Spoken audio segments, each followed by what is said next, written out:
25-26 এর যে দ্বিতীয় গুরুত্বপূর্ণ ফসল পশ্চিমবঙ্গের আলু, সেই আলু সরকারিভাবে ন্যূনতম সহায়ক মূল্য দিয়ে সংগ্রহ করার সিদ্ধান্ত আজকে মন্ত্রিসভায় অনুমোদিত হয়েছে। মাননীয় মুখ্যমন্ত্রী পশ্চিমবঙ্গের কৃষকদের অভাবী বিক্রি রোধ করার জন্যে যেমন একদিকে আমাদের মূল ফসল ধান সংগ্রহ করেন ঘোষিত এমএসপি থেকে বেশি মূল্য দিয়ে, ঠিক একইভাবে আমাদের দ্বিতীয় গুরুত্বপূর্ণ ফসল আলু এই রাজ্যে নিদর্শন স্বরূপ গত 14 বছরে মোট 5 বার কেনা হয়েছে। সঠিকভাবে বলতে গেলে 6 বার। 2020 সালে আমরা কিনেছিলাম, কারণ আলুর ফলন কম হয়, দাম ঊর্ধ্বমুখী ছিল।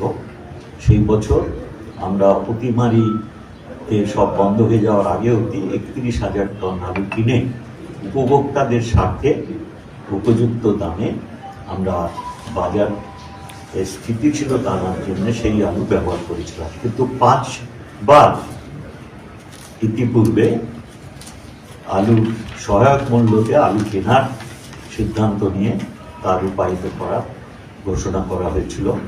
আমরা 2026 সালে এখন সবে আমাদের মূল যে জাতের আলু পশ্চিমবঙ্গে উৎপাদিত হয়, সেই চুটি আলু এখন হারভেস্ট শুরু হচ্ছে।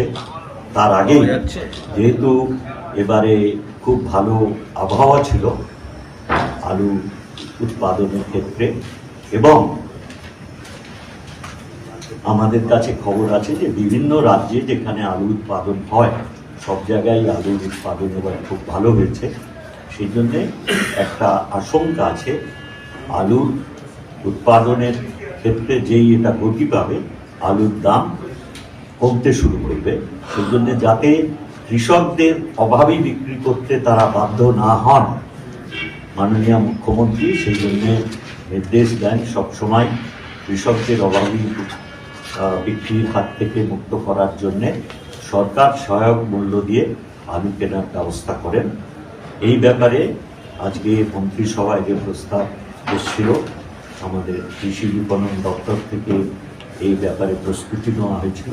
তাদের সেই প্রস্তাব মাননীয় মুখ্যমন্ত্রীর সভাপতিত্বে আজকে মন্ত্রিসভা সেটা অনুমোদন করেছেন, এবং আমাদের মার্চ মাসের শুরু থেকে যে মুহূর্তেই আলু উঠবে সরকারি সহায়ক মূল্যে গুণগত মান যাচাই করে 9.5 টাকা দামে কেজি প্রতি এই আলু কেনার ব্যবস্থা হবে কোল্ড স্টোরেজের গেটে, এবং তার 35 কুইন্টাল অর্থাৎ 350 কেজি 70 ব্যাগ, 50 কেজির ব্যাগ হয় আলুর। প্রতি কৃষক প্রতি মাথা পিছু তারা এই আলু সংরক্ষণ করতে পারবেন।